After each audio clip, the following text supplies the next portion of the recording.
오늘은 이제 민수기 18장, 우리 지난주에 이어서 18장 말씀을 나머지 부분을 함께 살펴보려고 합니다. 민수기의 말씀을 우리가 쭉 흐름을 쭉 살펴보고 있는데 성경을 읽을 때 참 어렵긴 합니다.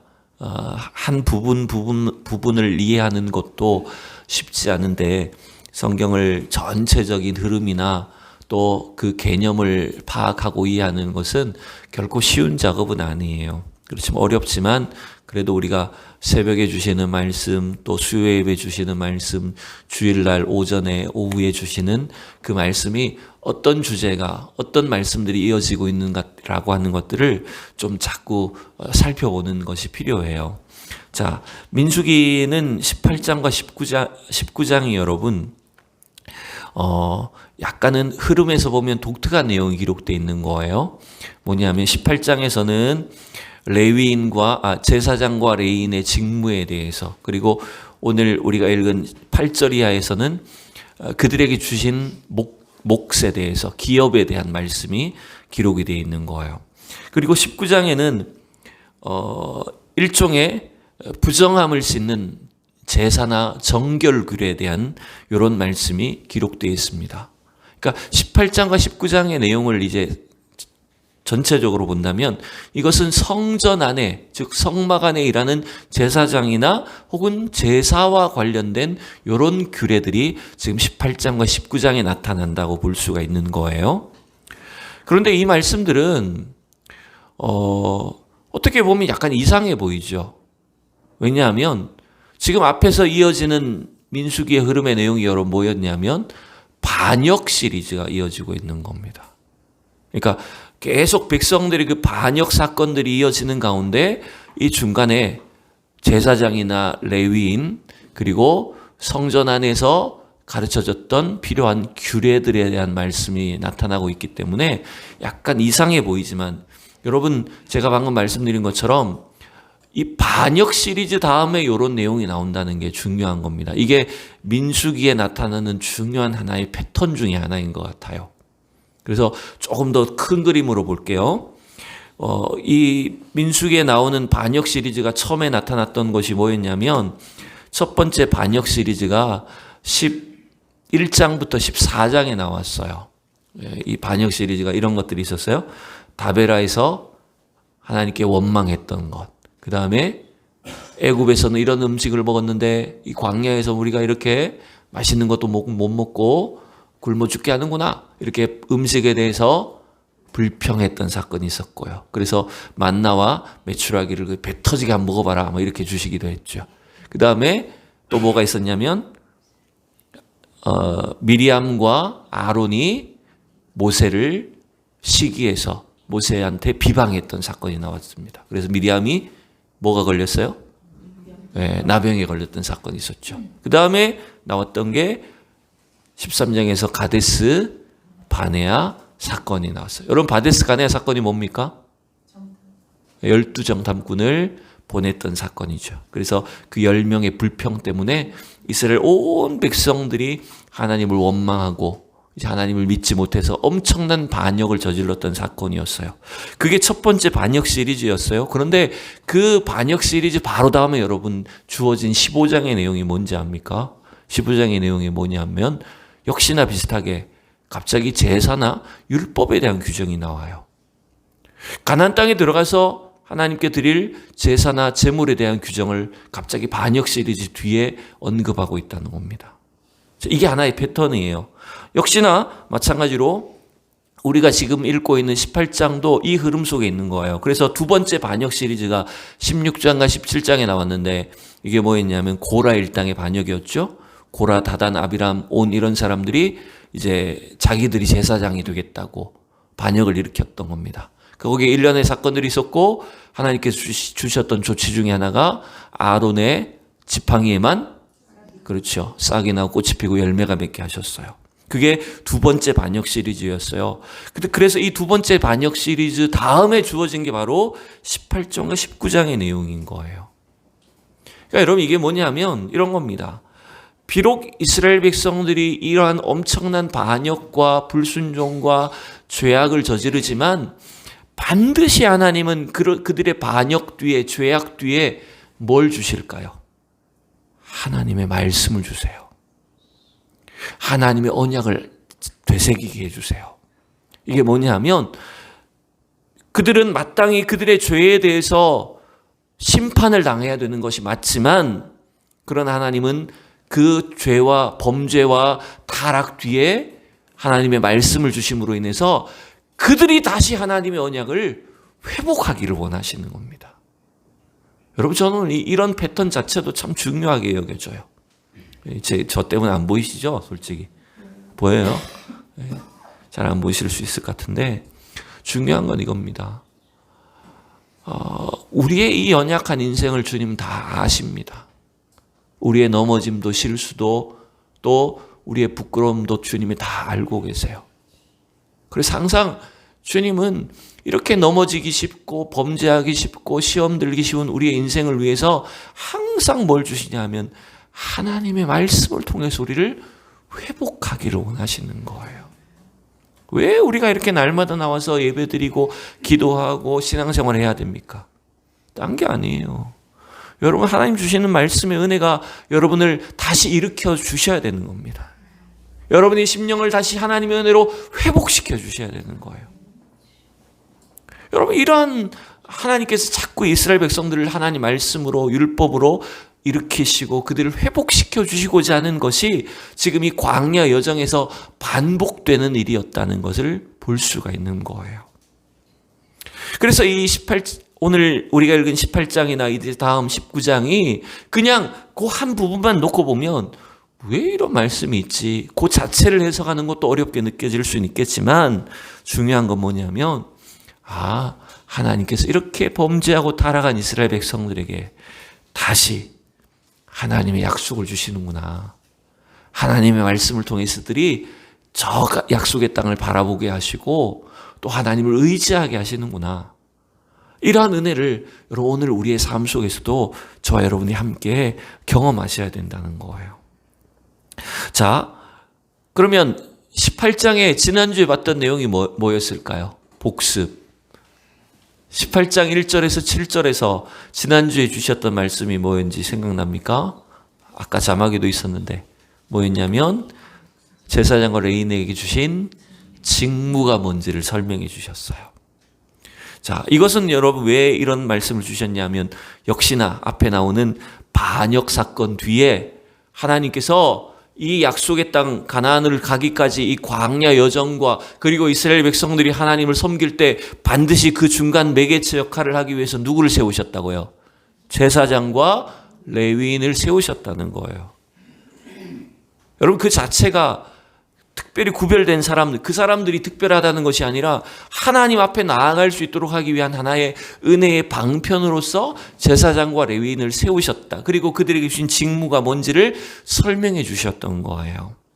그 다음에 이제 오늘 우리가 읽는 8절부터 32절까지 이 뒷부분은 뭐냐면 그 제사장과 레위인에게 주신 기업, 그들에게 몫으로 주신 것이 무엇인지, 그리고 11조에 대한 내용들이 나옵니다. 이게 이제 종합적으로 이제 묶여져 있어요. 자, 그래서 이 조금 제사장과 레위인에 대한 이 율법의 규정이 18장에 이제 기록되어 있는데, 자, 우선 지난주에 봤던 구절 한 번만 다시 보죠. 지난주에 봤던 6절과 7절을 보면 그 제사장과 레위인이 어떤 사람들로 세워졌냐. 자, 6절 7절 다시 읽어봅시다. 시작. 보라, 내가 이스라엘 자손 중에서 너희 형제 레위인을 택하여 내게 돌리고 너희에게 선물로 주어 회막의 일을 하게 하였나니 너와 내 아들들은 제단과 휘장 안의 모든 일에 대하여 제사장의 직분을 지켜 섬기라. 내가 제사장의 직분을 너희에게 선물로 주었은즉 거기 가까이 하는 외인은 죽임을 당할지니라. 여러분 6절과 7절에 색깔로 칠해놓은 그 단어가 뭐예요? 선물이라는 단어로 표현하셨어요. 하나님은 이 땅 가운데 하나님께 나아갈 수 있는 교회를 저와 여러분에게 선물로 주셨습니다. 교회의 일꾼들, 사역자들, 목회자들을 우리에게 선물로 주셨어요. 또 교회의 여러 직분자들, 여러분 옆에 있는 우리 동역자들을 하나님이 저와 여러분에게 선물로 주셨습니다. 여러분 그걸 믿으셔야 돼요.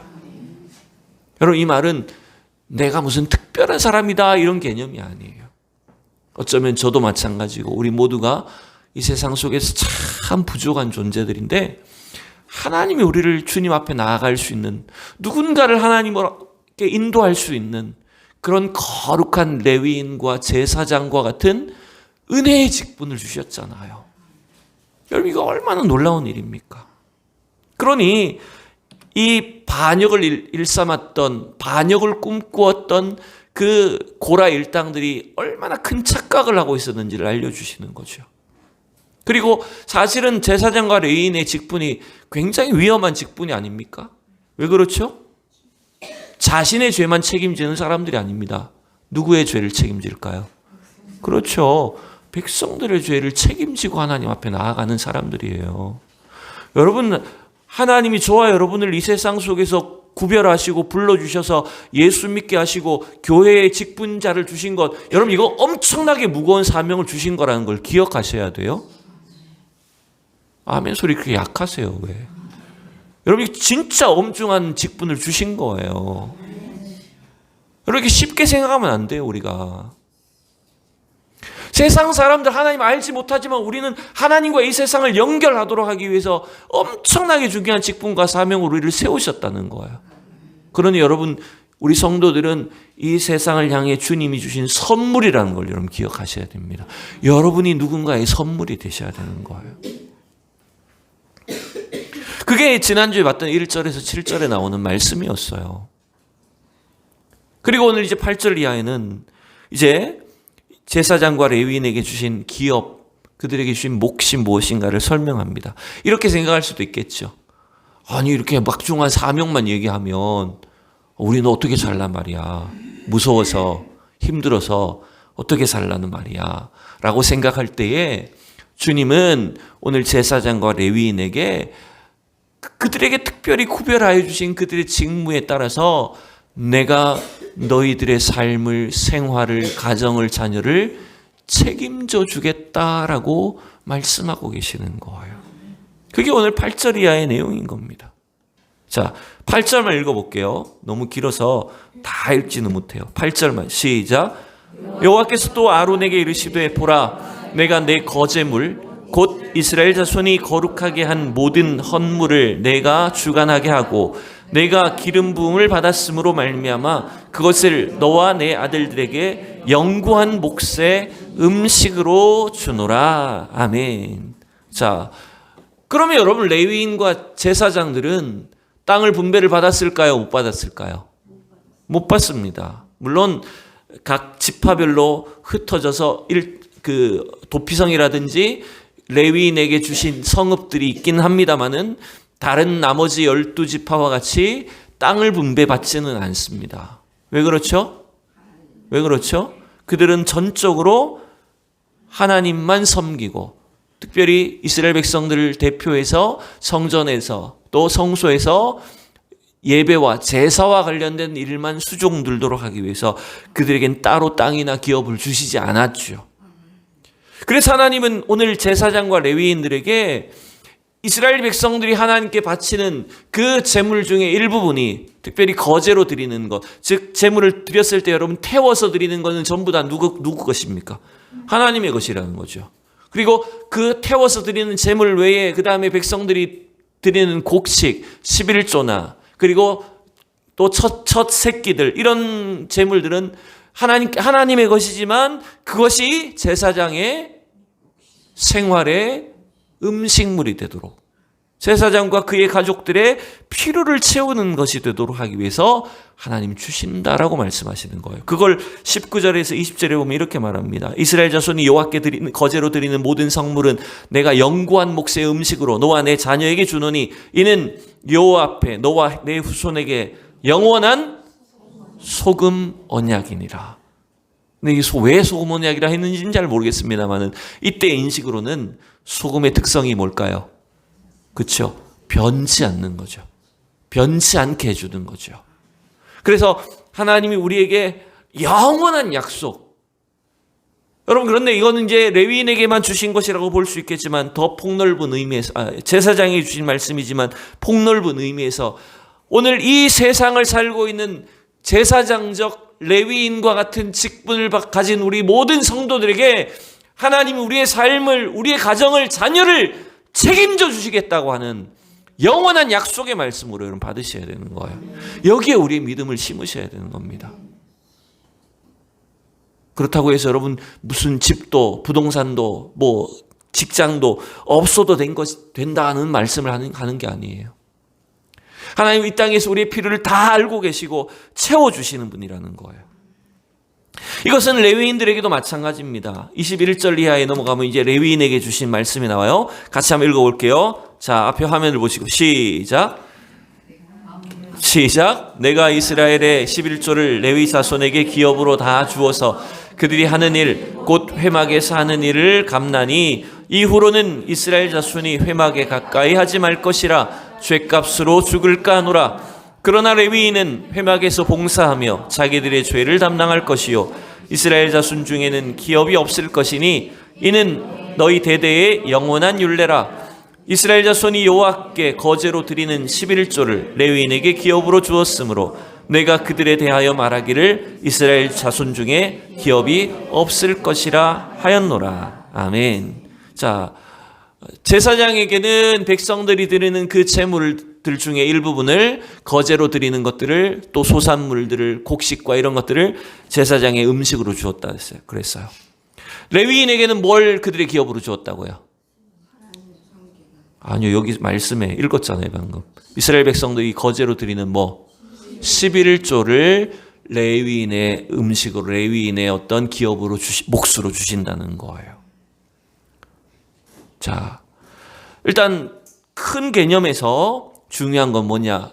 이 레위인도 제사장도 땅이나 이 땅의 기업이 없기 때문에 이런 것들을 주신다는 건데, 그러면 누가 기업이라는 걸까요? 땅의 기업은 없어요. 땅을 기업으로 주진 않았어요. 그렇죠. 여호와 하나님, 내가 너희의 기업이다. 내가 너희의 몫이다 라고 주님은 말씀하시는 거예요.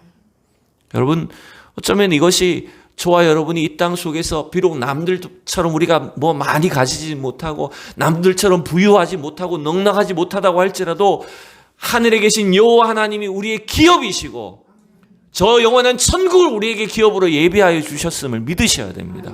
여기에 우리의 소망이 있는 거예요. 그리고 이 땅에 살아가는 동안은 하나님 우리에게 필요한 것들을 채워주시겠다라고 약속하고 있는 거예요. 하나님은 하나님의 백성들의 필요를 모르시는 분이 아닙니다, 여러분. 그럼 때때로 이럴 때 있잖아요.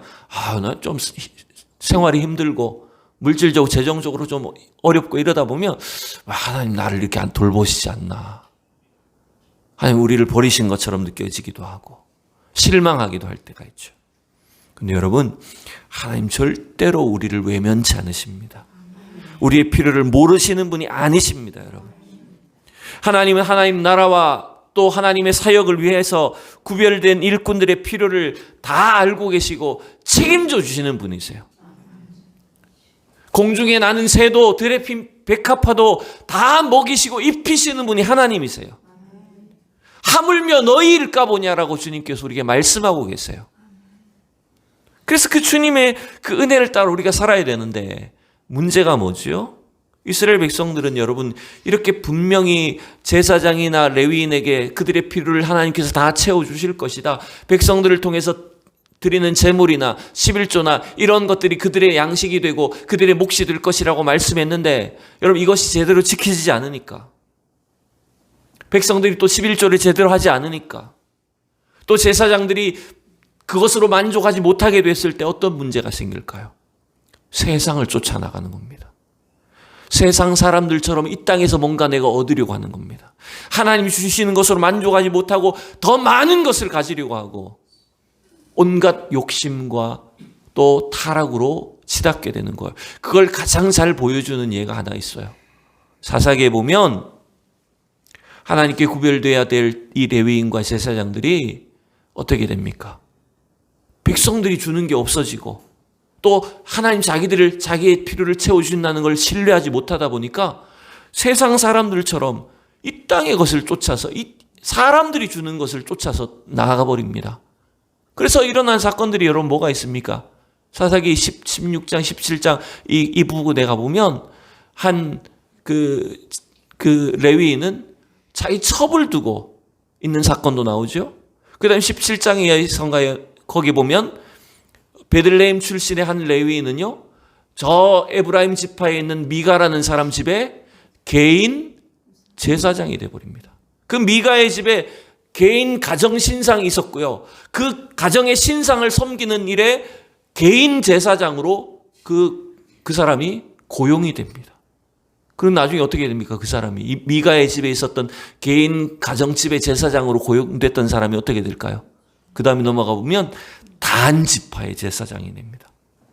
단 지파가 우상을 세우고 그 우상을 섬기는 일에 그 제사장을 고용을 합니다. 여러분 이게 얼마나 이상한 일입니까? 여러분 이게 어쩌면 오늘날 시대에도 우리가 참 조심해야 될 일들인 거예요. 물론 일부 오늘 한국 교회가 목회자들이 당장 수입이 없고 또 교회가 제대로 이렇게 세워지지 않아서 세상의 일들을 해야 되기도 하고 또 직장을 다니는 분들도 있습니다. 그걸 제가 욕하는 게 아닙니다. 어쩔 수 없이 그런 분들이 분명히 있어요. 그런데 문제는 뭐냐면 하나님이 주시고 하나님이 채워주시는 것을 신뢰하고 만족하지 못해서 인간적인 욕심, 세상적인 욕심을 가지고 나아간다면 여러분 그게 무슨 하나님의 일이 됩니까? 그냥 세상 사업하는 것과 똑같죠. 세상 일과 똑같지 않습니까, 여러분? 여러분 사사기 18장에 이런 구절이 하나 나옵니다. 그래서 그 결과를 정리할 때 18장 30절에 보면 참 무서운 말씀이 나와요. 같이 읽어봅시다.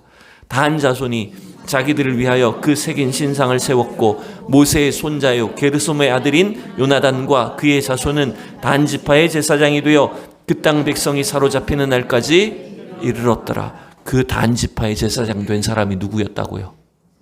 누구라고요? 이름이 많아서 헷갈리긴 하지만 요나단이란 사람이었고요. 요나단이 누구의 후손이라고요? 모세의 손자요 게르솜의 아들이래요. 물론 이게 진짜 모세의 직계 후손인지 우리가 물론 이름만 나오니까 정확하지 않겠지만 모세의 후손 중에 게르솜이 있었고 실제로 있었으니까요. 그러니까 그 후손 중에 이 요나단, 사울 왕의 아들 요나단이 아닙니다.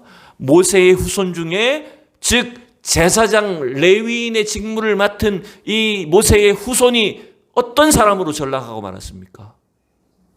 미가 집에 우상을 숭배하는 제사장이었고 단 지파가 우상을 숭배하는 일에 제사장이 되어버린 거예요.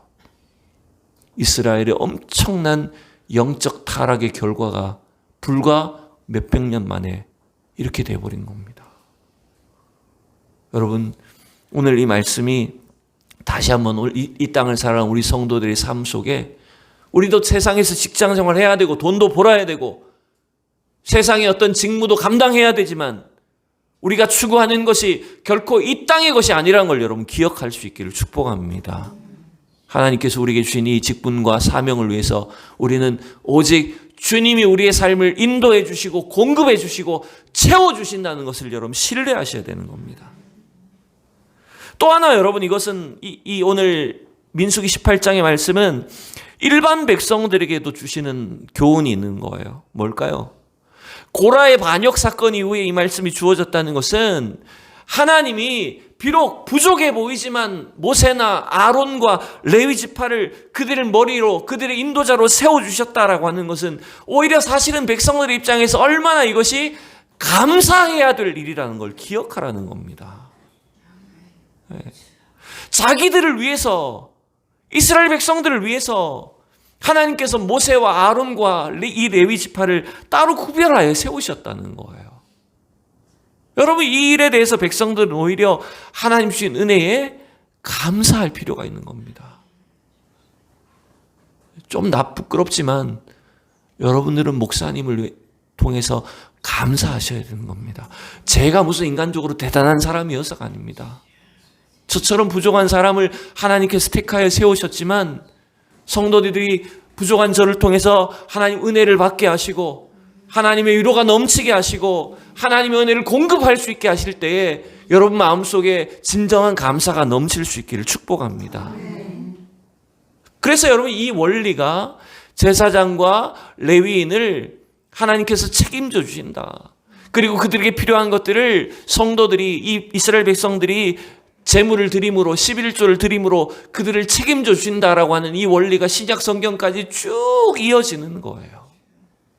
이게 오늘 신약 교회에도 교회를 섬기는 직분자들, 전임 사역자들을 생활을 책임지도록 하는 원리가 사실은 이 구약부터 신약까지 한결같이 이어져 왔다는 거예요. 그래서 바울 사도도 여러분 고린도전서에서는 물론 그가 교회의 어떤 형편과 사정 때문에 자비량 사역을 할 때도 있었지만 이렇게 말하고 있어요. 9절에 11절에 보면 모세의 율법의 곡식을 밟아 떠는 소에게 망을 씌우지 말라고 기록하였으니 여호와께서 어찌 소들을 염려하심이냐. 이건 소에 대한 이야기가 아니라는 거예요. 일하는 소에게 망을 씌우지 말라. 실제로 여러분 일하는 손 망 씌워야 됩니다. 그럼 자꾸 딴 데 가려고 그래요. 곡식을 자기가 먹으려고 그래요. 근데 여러분 왜 이 말씀을 할까요? 바울 사도가. 자 10절에 보세요. 다 같이 시작. 오로지 우리를 위하여 말씀하심이 아니냐. 과연 우리를 위하여 기록된 것이니 밭 가는 자는 소망을 가지고 갈며 곡식 떠는 자는 함께 얻을 소망을 가지고 떠는 것이라. 우리가 너희에게 신령한 것을 뿌렸은즉 너희의 육적인 것을 거두기로 과하다 하겠느냐. 여러분 하나님의 일에 전적으로 일하는 이 사역자들은 신령한 것, 하늘의 것, 영적인 것을 성도들에게 공급하는 사람이라는 거죠. 그래서 그들을 위해서, 그 사역자들을 위해서 성도들이 그들의 필요를 채우는 것이 마땅하다는 것을 설명하는 거예요. 이게 구약부터 신약까지 한결같이 이어지고 있는 원리라는 겁니다. 자, 그래서 나온 것 중에 하나가 오늘 우리가 마지막으로 조금 살펴봐야 될 것 중에 하나가 뭐냐면 이제 11조에 대한 설명이에요. 아까 그랬죠? 레위인의 몫으로는 하나님 뭘 주셨다고요? 이스라엘 백성들이 11조를 드려서 그것이 레위인의 기업, 몫이 되게 하셨다 그랬어요. 자, 25절만 마지막으로 읽어볼게요. 시작. 너는 레위인에게 말하여 그에게 이르라. 내가 이스라엘 자손에게 받아 너희에게 기업으로 준 11조를 너희가 그들에게서 받을 때에 그 11조의 11조를 거제로 여호와께 드릴 것이라. 자, 본문이 너무 길지만 간략하게 이스라엘 백성들은 자신들에게 하나님 주신 소득을 소산의 10분의 1을 성전에 드리는 거, 하나님께 드리는 거. 이거 성전에 사람한테 드리는 개념이 아닙니다. 하나님께 드리는 겁니다. 그러면 하나님은 그 11조를 백성들이 드린 11조를 누구의 몫으로 주신다고요? 레위인의 몫으로 주시는 거예요. 근데 또 그 백성들이 11조를 주신 것을 이 레위인들은 받아서 자기들이 받은 것에 또 11조를 어떻게 해야 된다고요? 여호와께 드려야 된다는 거예요. 그러면 그 11조는 또 누구의 것이냐면 사실은 제사장의 것으로 드리는 겁니다. 그럼 또 제사장은 어떻게 할까요? 자기가 받은 11조 거쳐 왔지만 자기가 받은 몫을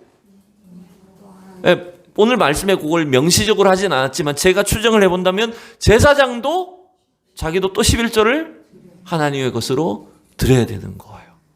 이게 공통된 원리로 주셨다는 거예요. 그렇다고 해서 또 오해를 하면 안 됩니다. 오늘 설교를 듣고 목사님이 성도들 11조를 자기가 다 가지고 가려는 건가? 이런 개념으로 생각하면 안 됩니다. 그 개념이 아니고 제가 11조나 헌금에 대해서는 따로 나중에 다시 자세하게 말씀을 전하도록 하겠지만은 일단 오늘 민수기 18장에서 가르쳐주는 그 11조의 원리는 뭐냐면 하나님이 이스라엘 백성들이 11조를 드려서 그것이 제사장, 레위인에게 그리고 제사장이 전달됨으로 인해서 그것이 바로 하나님의 공동체를 이루는 은혜의 원리로서 하나님의 공동체를 이루는 방식이라고 하는 걸 여러분 가르쳐 주는 겁니다.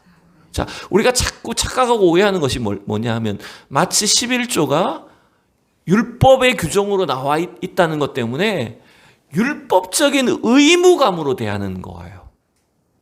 여러분 그건 착각입니다. 왜 그런지 생각해 볼게요. 11조가 성경에 가장 먼저 어디 나왔을까요?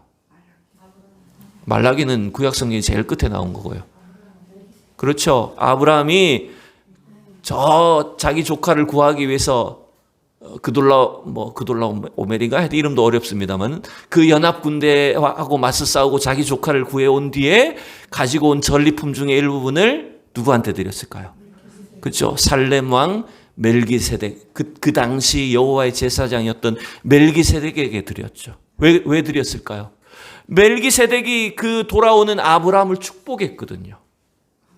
그 은혜에 감사해서 이것이 하나님의 은혜구나라고 하는 걸 깨달아서 이 아브라함은 자기가 얻은 그 전리품의 10분의 1을 멜기세덱에게 드립니다. 여러분 그럼 생각해 보세요.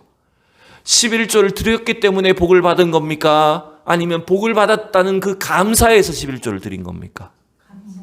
그렇죠. 하나님 주신 은혜와 그 축복이 뭔지를 깨닫고 그것이 감사해서 드리기 시작한 것이 11조였습니다. 물론 이게 이제 이스라엘 백성들의 역사에서 율법의 규정 안에 11조가 들어오긴 하지만 근본적으로 여러분 하나님께 드리는 이 11조나 헌물이나 이 내용들은 다 뭡니까? 주님이 주신 은혜에 대한 감사의 고백이 돼야 된다는 거예요. 그때만 하나님이 진짜 기쁘게 받으시는 거예요. 문제는 이것이 마치 어떤 율법의 규정으로 자기 의를 주장하거나 누가 11조를 하느냐 안 하느냐 이걸 가지고 사람들을 분간하는가 이런 식으로 빠지다 보니까 11조를 드리는 사람도 교만해지고 11조를 안 하는 사람들도 완악해지고 하나님의 은혜의 방식은 다 사라지고 교회가 이상한 쪽으로 흘러가 버리는 거예요. 여러분 오늘 이 말씀을 통해 제가 길게 설명하지 못하지만 여러분 이것이 전부 다 철저히 하나님의 은혜 아래서 이루어져야 된다는 걸 여러분 기억할 수 있기를 축복합니다. 그때 참된 기쁨이 있는 거예요. 그때 하나님이 오히려 더 큰 은혜와 복을 주시는 거예요, 여러분.